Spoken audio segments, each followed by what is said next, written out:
today on NewbieVeT, we got a special guest. We got my partner, LB, Mason Ent. Okay. What's going on, King? Man, chilling, man, chilling. Found the CEO, working, man. I see y'all on the move, man. Y'all dropped that video, Vows. Oh yeah, Woes, yeah. Shot in Texas, out in South by Southwest. You know, we just trying to get some more work out there. Man, so how was that experience, man, with the Woes and how that single and everything going?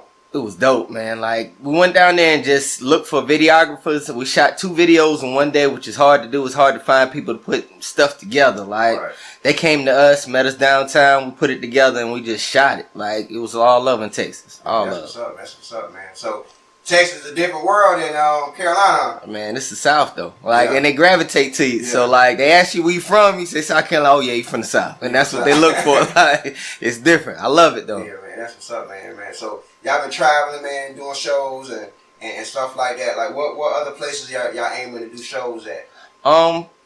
Actually, right now, we aiming to just stay around South Carolina, North Carolina, and get the buzz up here. We went across the world, went to Texas, went to New York, went to LA, went to Cali, and we see that the people gravitate toward our music because you want to see how the world is going to gravitate to it. So now it's really a concentration of this market here. It's not a lot of places that you can go in the United States where you have major cities within an hour, hour and a half. Right. So here you have Columbia, you have Greenville, you have Charleston, you have Aiken, Augusta.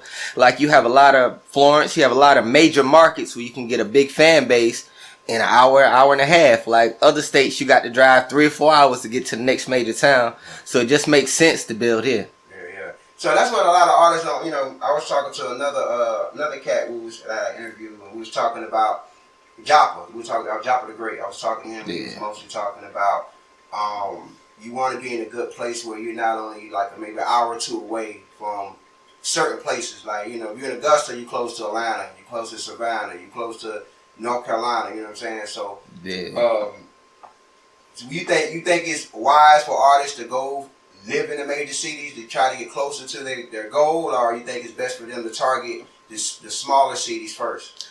I think it is based on exactly what type of music you're doing first, as far as that community being a niche and who you are. So, like, if you're doing music and it's not about who you actually are, if you have to create a whole different persona, you might be better off in a big city because they don't know you, they don't know any different. But if you are who you are and you're starting around your area, it's a lot easier because people can gravitate and they can check on you. They can call your local people and they'll know who you are from there. And so being who you are takes you a lot farther, I think, because you don't have to build a character and then once you create this character, you have to act that out for the rest of your career. Like, I wouldn't want to be fake. I don't see it. Oh yeah. So what made you become, like, what made you want to be the CEO? Like, you know, take the CEO role because you also an artist yourself too. Yeah. So, like, what was the transition? What was your mindset when you was making that decision? I don't do well on stopping. I got to basically keep going. I got to make things happen. So when I started the music really big and we started doing it, I was with a group called Nod. I was with a different label. And so we were making the contacts. I'm the person that's going to stay after, ask questions, write everybody's number down. And then Feds came and he got 17 years. So like everybody kind of slowed down. It was like, well, either you stop or you kind of build your own and use these contacts and then, you know, do it like that. And so that's what happens. I'm still in contact with all my old members and everything like that. But basically, I just couldn't stop without getting that hit. I got to get to the Billboard because we started it. That's just how I feel about it. Yeah, that's deep, man. That's deep. So, what, you know, who's on the roster like now as, you know, LB, you know, Ent, Mason Ent, who's on the roster as of today? And I learned a lot as far as rosters and labels go. We basically facilitate you getting your music out there as far as the marketing, as far as production and stuff like that. So those artist contracts that we used to have, we try to get the artists and build them up. It takes a lot, and then people don't follow through. So where we are now is that we'll get you a package as far as getting you distribution. We'll help you get it together if you have your songs together, and we'll help you push. But we don't want like your masters. We'll teach you all as you go along, and those are the services we're gonna provide for you until we can go. Because I feel like me and my girlfriend Erica Vaughn, as far as we're gonna be concentrating on us a little more and getting our music out there As far as other artists go, we're gonna help you get that push and help you get in the direction, but you got to really want it. Yeah. So what's the headaches the CEO go through when it comes to the music business? Like, when it comes dealing with the artists, like what's some of the headaches that CEOs and the tough decisions that y'all have to make? Getting the artist to see it. Like, I think if you're a T.I. or you're an artist that already made it, it's a lot easier for them to take your information. Or if you're going out paying for everything, then they, okay, I'm with them. But like, artists will start with you and you'll teach them everything. They'll be like, oh, well, he does it, I can do it on my own. Like, you know what I'm saying? And they can go, and then they don't do the marketing, or they don't understand, like, once you put your stuff on the distribution, it's not just putting it on the shelf. You got to actually track where it's going. Look at the social media. You got to find out where you're selling, where you're not. You got to pay those, like, you got to pay to play. So you got to have your production. You got to have your videos playing everywhere so that you can get out there. It's not about really talent anymore. Right? No, it's marketing. Everything is marketing. Right. Exactly. So, dealing with music, as far as, as long as you've been doing it, what changes have you seen music become, like, as hip hop or R&B wise, like the changes, like the branding, the marketing, the like you said, it's not about talent anymore. It's more about everything else. What changes you seen from 10 years ago to now? It's overpopulated. It's a surplus of music. It's too many people that get up in the morning and think, oh, I can do music. And then they can't even write the music. They don't know the notes. So they just going to go freestyle, and that sounds good. Hey, that's what we're going to run with. And then and so you got 1 million views, or you got 1 million different people doing music for their people, their community. So nobody really wants to hear a new person, because they be like, man, I heard 7 videos today. Like, I'm tired of that. Yeah, man. And it's too diluted. Like you said, it's too diluted. And it's because of, do you think technology is the cause of that? Because it's so, it's so easy access for anybody to create a studio in their bedroom and stuff like that? Yeah, I think that's exactly it. But that's a bad and a good thing too. Yeah. It's bad because social media is your easiest way to get out to everyone. Right. But it's good because with that social media, people are afraid to just get on the road and just pop the trunk and do the music and get there. They're afraid of real people. Yeah. So like now when people see you come to their city and you actually doing what you're doing on TV, it reinforces what's in social media. Just like when the baby came out and he was doing all this stuff, they actually got to see who he really was, then went back and referenced his music. You don't have to have something negative, but you have to be there. You actually have to physically show up and be who you're supposed to be in every city, and then they'll reference you to your social media when you're gone. Right. So that's how we use it. Okay. So also for artists, a lot of artists can't work with their girlfriend, wives, different things like that, because they feel it's a conflict of interest or different things like that. Because you might get in an argument, and y'all got to work together. Then how can you have a smiling face the whole time? Yeah. But how do you and your girlfriend Erica Vaughn, how y'all keep everything together, keep everything moving and working, as a unit and stuff like that? Not putting the person and the business together. Everything is about your goals in life. So when you get a mate or you get somebody that's doing something that you do or understands it, it makes it a lot easier. So if you plan on touring the world, why not tour the world with somebody who also wants to tour the world? So therefore you can work together. Right. Like, it's kind of hard for somebody to be a doctor and date a lawyer because they don't really mend. And sometimes it might work. They might just have similar personalities, and that just might be their job that they're good at. Right. But more than likely a musician has to be something around music. Like, you have to love music at least to be with a musician. Right.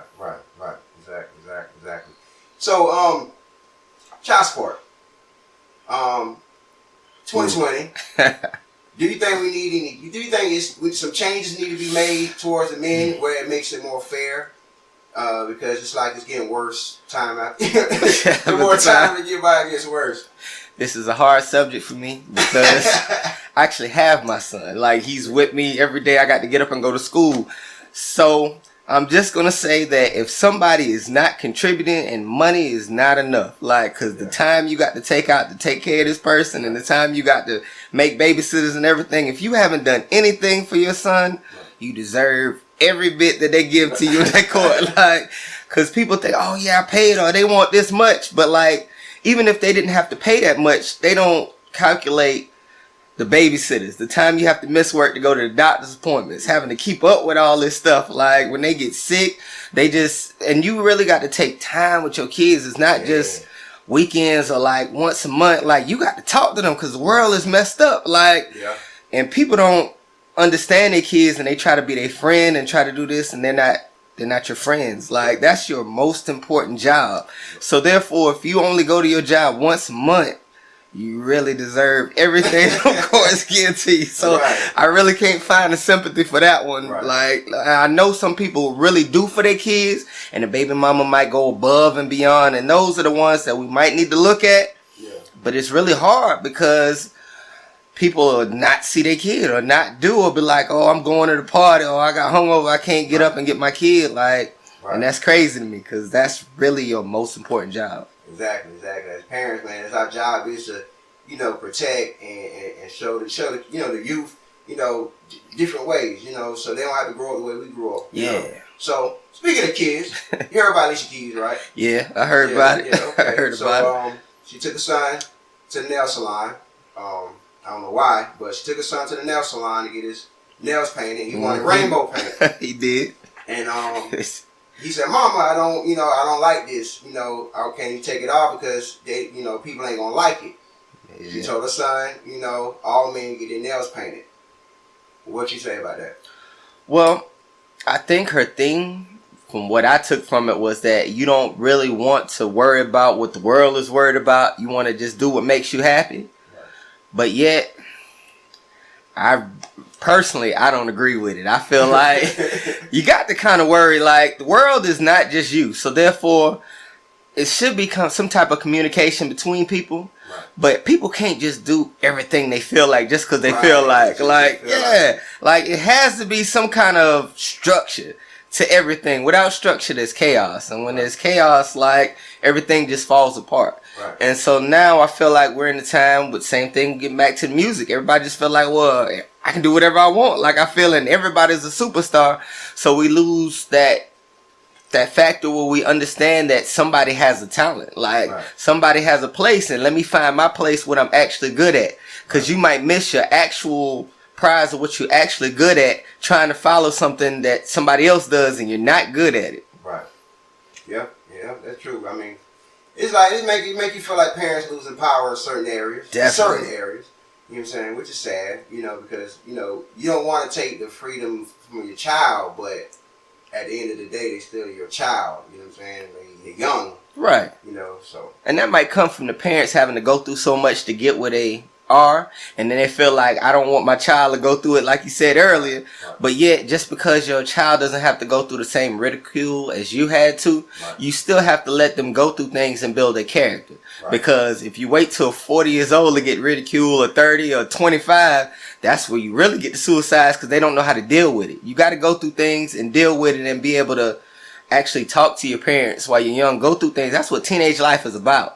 So when you're rich, I guess you might not have that same scenario, so you might miss actually growing up and building that character. And that's why I see a lot of celebrity kids, like, it's different. It's hard for them because you see them with drug abuse and everything, because they didn't really get to grow up and build the character and go through the things that you have to go through to be able to face the adult world. Exactly. That's true, man. That's real. Money don't solve everything. No. Don't solve everything, man. Okay, man. So before we slide off on NewbieVeT, man, you love, you want to shout out? Man, shout out to Erica Vaughn. You know what I'm saying? Mason Ent. You know what I'm saying? The whole group. Artists Otto Red, Cristal. It's a lot of artists out there. KO Foes. You know what I'm saying? It's just everybody working in Carolina in general. Just keep working, never give up, and keep working on making quality music. It's not quantity, it's quality. And that's what it's about. Oh, also, man, how they can find you on social media? Oh, yeah. All of our information is Mason, MASONENTSC. And that's our Gmail, that's our Instagram, that's our website.com. If you find us in MasonENTSC.com, all of our information is listed there. Same thing with IG.